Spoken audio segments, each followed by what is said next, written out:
நான் கொஞ்சம் பார்த்தால்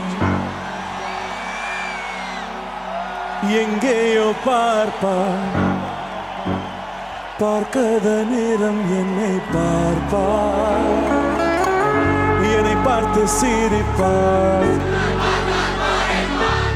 மெய்யாக பொய்யாகத்தான் நடிப்பார். பெண் நெஞ்சம் புரியாதை போல எப்போதும் யாரும் அறிந்ததே இல்லை. ஆண் நெஞ்சின் துடிப்பும் அன்றாட தவிப்பும் பெண்கள் மதிப்பதே இல்லை. மனம் நொந்த பிறகு முதல் வார்த்தை சொல்வாள், மழை நின்ற பிறகு குடை தந்து செல்வாள்.